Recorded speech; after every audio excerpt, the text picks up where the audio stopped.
Welcome to Super Dave Rains and the Big Show, live and on location at Escape Velocity Comics here in Colorado Springs, Colorado, to preview the upcoming U.S. release of Batman v Superman: Dawn of Justice.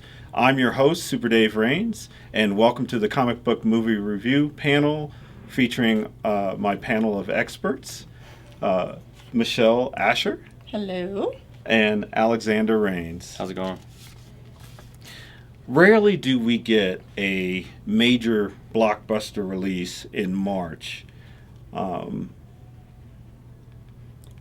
Warner Brothers is releasing this movie, as you know, in March instead of a more traditional May, June, summer launch. Why do you think they're doing that? From a marketing perspective, I suspected, since there's kind of been mixed feelings about this movie coming out, and some people are really looking forward to it, and some people really are not. So I figured they wanted to get out of the way before all of the summer blockbusters, because if somebody had to make a choice between, say, X-Men and Batman v Superman, I think maybe they suspected they might not win that battle. Mm-hmm. Those are just my thoughts. Right. Yeah, I definitely agree with that. Because initially they were going to, they were talking about going head to head with Captain America on May 4th, and I think that would have probably been a big mistake. I think they would have lost that battle. Alex? I think you nailed it. Hit the nail right on the head. Captain America is coming out, and Civil War is probably going to be one of the biggest superhero movies of all time in terms of numbers and how much they're going to do in sales. So I definitely would think Warner Brothers would not really want to compete with that, with a movie that they're kind of unsure about themselves. Right. Yeah, I totally agree with that.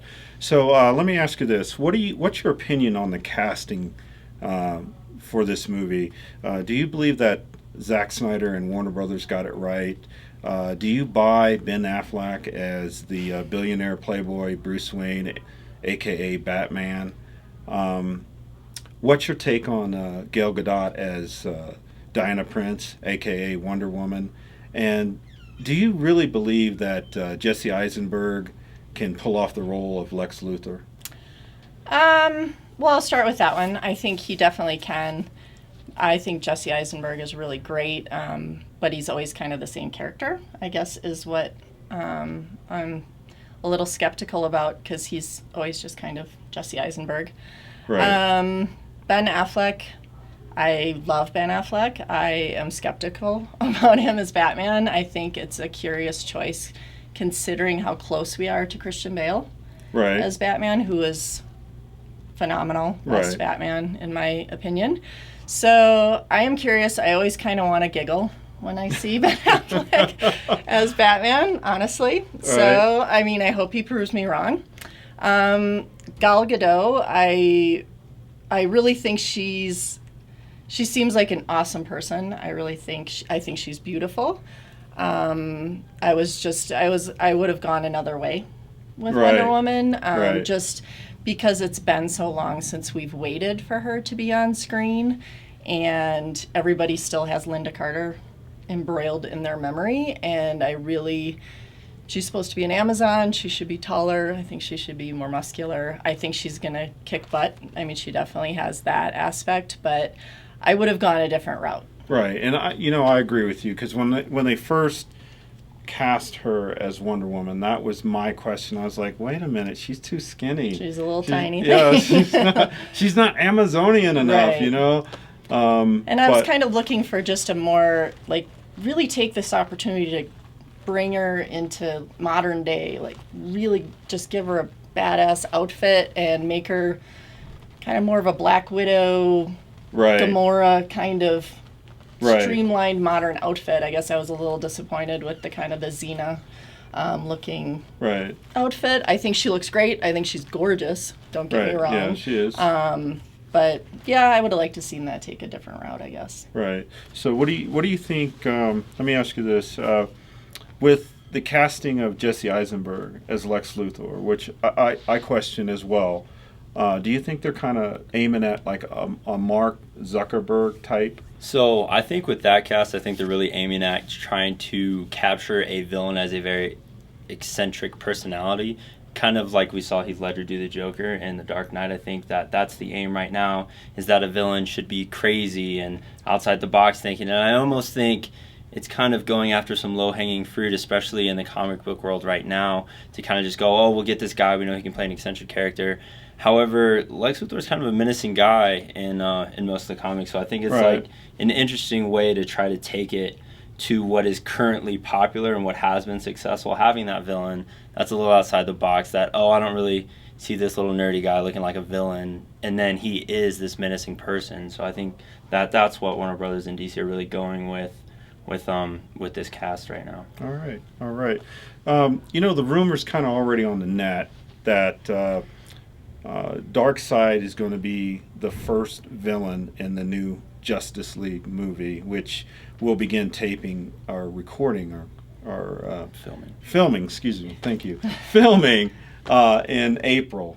Who is Darkseid? I honestly don't know. Darkseid. I don't know a lot about him. Right. Yeah, I'm more on the Marvel side than the DC side, minus Wonder Woman. So I'm kind of curious to find out who Darkseid is.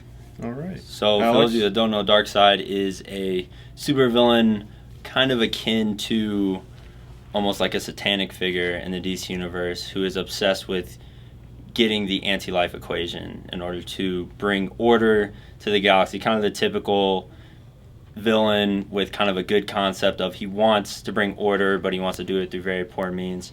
So it is a good choice for a villain, because to bring so many superheroes together in one place and have a villain that isn't that kind of Darkseid, or almost kind of like Ultron, that isn't this all-powerful being, you couldn't really sell it that well, them fighting just kind of a normal guy. So I think it's important to note right now, though, that if Batman v Superman does not do well and is not the movie that we think it's going to be, that could really hurt the Justice League movie moving forward. I think that tragedy of a Green Lantern film with Ryan Reynolds really hurt the entire concept of making a Justice League movie and having that move forward. So a lot's on the line here, and Wonder Woman's already filming. Absolutely, so it could have definitely affected the Wonder Woman standalone movie as well. Right. I would absolutely agree with that. So let me ask you this: which do you think is going to be a better movie, Batman v Superman: Dawn of Justice, or Suicide Squad? That's a tough question. It's a tough call. Tough call. That's what I do. I ask tough questions. Yeah, that's tough questions. I gotta ask the tough questions. Well, because I believe, it's kind of, in a way, it's apples and oranges. It's a very different. They're skewing to very different tastes. Right. I believe. Is there? Do people know enough about Suicide Squad to? They've got some heavy actors and actresses. They do. Will Smith, Margot Robbie, just to name a few. They did a fantastic job with that trailer, though. They did. Again, from a marketing perspective, that trailer made me want to see that movie. Whereas the Batman v Superman trailers, up until this last one, I actually wanted to giggle at. So who's ever in charge of those trailers kind of dropped the ball. I think it's important to note as well, there's a lot of people that are going to go see the movie that aren't the biggest comic book fans. Mm-hmm. All the comic book fans want to see great movies. However, there's a large market out there that doesn't need to know a lot about Suicide Squad for that to really drive them going to see it. I think maybe a better analogy would be maybe Batman v Superman or Civil War. These are kind of two major meshing of two different, in the two different universes, multiple heroes coming together. And I think that Civil War is probably a little bit better of a comparison to Batman v Superman, and I think that a lot of people are really anxious about both of those movies. Right. Well, you kind of swerved into something. I want to ask this question because, Marvel, considering what they've already accomplished this year with Deadpool, and then they've got Captain America Civil War on the 4th of May, and then they follow that up with X-Men Apocalypse on the 27th of May. So they've already done 3 films to one DC film in a matter of months. So do you think that this is a make or break film for DC and Warner Brothers? I think in a lot of ways it is. I really think a lot is hinging on it. As you mentioned, that if this movie doesn't go as planned, if it doesn't go huge, it definitely affects things that are already in the works. The Batman standalone movie is also Right. already on the books to start filming. If nobody buys Ben Affleck as Batman, what happens to that film? So, I mean, what I'm always concerned about with the DC universe, Marvel was so genius the way that it plotted out this entire journey. the I mean, roadmap. how they were all tied together, they knew exactly where they were going, whereas DC seems to just be kind of throwing things out there and seeing what sticks. I mean, I'm kind of concerned that Batman v Superman has just thrown so many superheroes into it to try and be Avenger-like Right. without necessarily the plan behind it. I think what Warner Bros. And DC have really been chasing ever since it came out is another Dark Knight.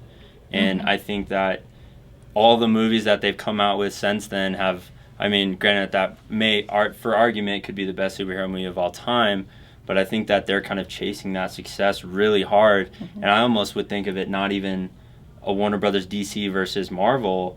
It's a DC versus itself right now. Right. Yeah. And I would agree with I would that. agree with that. Yeah. They seem to be, at least with their last few movies, Yeah. so off track that they couldn't even really think about touching Marvel right now with the plans Marvel has in the future. I feel like DC right now is going along hoping the next project just is successful, and then let's go from there and see what we can Yeah. do. Kind of a sense of desperation Right. versus And- Absolutely. confidence. Right, and that's what I've always said is DC should concentrate on making one movie at a time and making it great, and not worry about what Marvel's doing. Right. Because they're just way ahead. They're not going to catch up. So, of course, we'll give our ratings on Batman v Superman at the top of the next show. But I wanted to ask you, as we head into the summer movie release, what movie are you most looking forward to as we move into the remainder of the year? Captain America, for sure. Wow. X-Men, probably a close second, but Captain America Civil War is going to be mind-blowing, I think. Right. Well, I'm glad you gave 2 because I want to give 2 as well. Definitely, X-Men's definitely my number one thing that I'm looking for coming up soon. I know it's a long way in the future, but Rogue One I think is going to be something really, really special. Excited to see them bring back Darth Vader and all that. So, but X-Men, Age of Apocalypse definitely coming up here soon. Right. Well, I'm going to say Star Wars, Rogue One, of course, being the big Star Wars fan that I am. Now I'm going to have you guys just give me A, B, C, D, or F grades on a couple of, previous releases. You can just say you haven't seen them if you haven't seen them. But speaking of Star Wars, what's your grade on Star Wars The Force Awakens? A. Okay, A. absolutely. I'd say A minus. Okay. Seeing it a few more times, there's a few little things I would have changed, so I'll go A minus. Alex? I'd also go with an A minus. I thought they did a great job rebooting the series, also paying homage to the original series and introducing new characters. I think they had a lot to do, and I think they accomplished all of it pretty well. I don't really have any major complaints with the movie. I know most people are going to say that it's crap that Rey could just be so force sensitive that she beats a trained Jedi, but I don't have a problem with that. like He we still could go needs on to we finish could go his on training. for we could go on He's for not 30 done minutes finishing. about that. I know. So Leia But, should have hugged yeah. Chewbacca. That was my only complaint. About Right. So, real quick, Deadpool. I haven't seen it yet. Okay, neither of you. Top of haven't my seen list. it. I give Deadpool an A+. What about Daredevil season 2? A plus. Not through all of it yet, but so far I'm gonna give it an A. Yeah, I've seen the whole thing, and I would definitely give it an A+. It was phenomenal. So, thank you for tuning in to Super Dave Raines and the Big Show comic book movie review panel. I want to thank Escape Velocity Comics. I want to thank Michelle and Alex. And I want to thank all of you for watching. For Michelle Asher, Alex Raines, I'm Super Dave Raines. Until next time.